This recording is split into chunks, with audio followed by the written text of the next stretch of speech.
Oiê! Eu acho maravilhoso como a vida em Buenos Aires, ela é cinematográfica. Exceto por um pequeno detalhe, de que eu não consigo pegar um ônibus corretamente. Por esses dias fui com umas amigas num restaurante. Detalhe importante, era dia de São Valentim. A cidade inteira respirando romance, flores. E eu lutando pela minha dignidade no transporte público. Tudo lindo, tudo maravilhoso, até o momento em que eu claramente peguei o ônibus errado. O que, aliás, já virou praticamente uma tradição cultural minha por aqui. E fui toda bonitinha, gata, garota, plena, peguei o metrô, desci na estação correta, chamei um carro por aplicativo que me ignorou solenemente e eu entendi perfeitamente o motivo.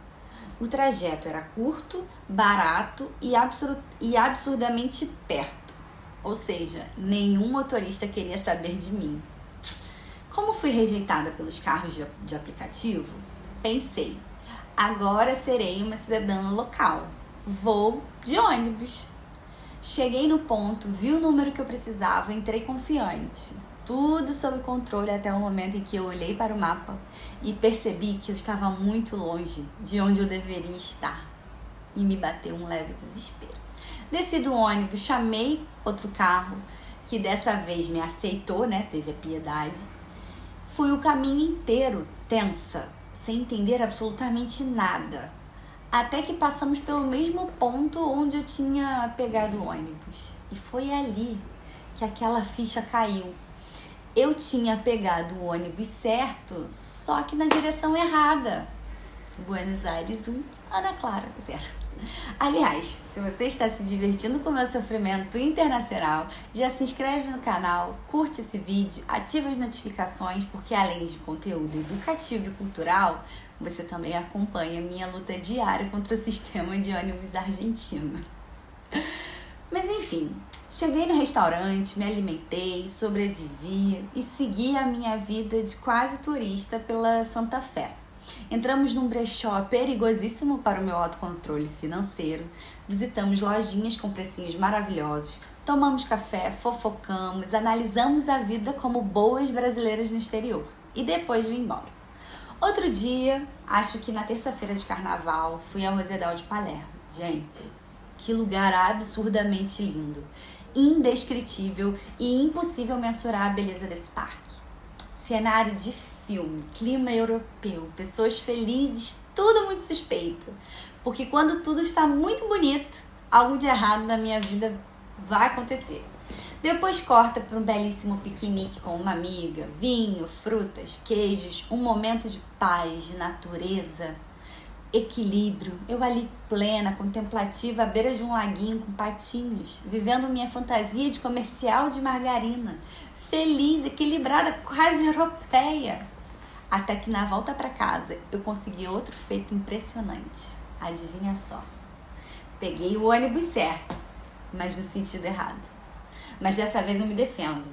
Fui pro ponto certinho, pedi informação, confiei na cidadã local. Acontece que a pessoa claramente tinha tantos problemas quanto eu sobre direção. E ela me mandou pro ponto errado. Entrei no ônibus e só percebi um detalhe absolutamente irrelevante, porém desesperador. Já passava das 10 horas da noite. Eu perdida, cansada, sem entender absolutamente nada. Foi quando que eu fiz o que qualquer pessoa emocionalmente instável faria. Liguei desesperada para a minha pessoa, vulgo Lelê, mas já comecei a ligação estrategicamente. Amor, antes de qualquer coisa, promete que você não vai brigar comigo? Porque naquele momento eu já estava oficialmente indo de arrasto para cima.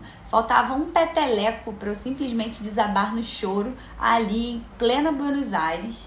E entre um erro logístico e outro, a vida real ela acontece, né? Ainda mais morando sozinha, onde tudo, absolutamente tudo depende de você. Se você não cozinha, não tem comida. Se você não lava roupa, não tem roupa limpa. E no meio disso, tudo ainda existe a vida acadêmica, né, gente? estudar, acompanhar as aulas, entender leituras em outras línguas, mergulhar em temas que atravessam o que eu estudo e o que eu vivo, como gênero, arquivos e documentos. Engraçado como a vida fora do país parece sempre turística nas fotos, mas na prática ela é feita de coisas muito banais. Roupa num varal improvisado, cansaço, textos acadêmicos e essa tentativa constante de entender o mundo. Buenos Aires tem sido isso para mim. Um misto de descobertas lindas, pequenas vergonhas do transporte público e uma vontade imensa de aprender. E aparentemente uma incapacidade crônica de entender o sentido dos ônibus, né? Não. Mas é isso, a vida como ela é, a gente precisa viver, a gente precisa aprender a fazer as coisas, a lidar com tudo, a lidar com sentimentos, com saudade, a lidar com o seu emocional, que às vezes fica um pouquinho abalado, mas que no fundo tudo dá certo. Um beijo e até a próxima, pessoal. Tchau! Ah, e se você ficou até o final desse vídeo, primeiro, meus parabéns. Isso significa que você oficialmente acompanhou toda a minha humilhação internacional. Como forma de agradecimento e também para provar que nem tudo na minha vida é caos e ônibus no sentido errado, vou deixar agora algumas imagens desse lugar absurdamente lindo que é o Rosedal de Palermo. Porque sofrer no transporte público é triste, mas sofrer em cenários bonitos é um pouco menos dramático. Até a próxima!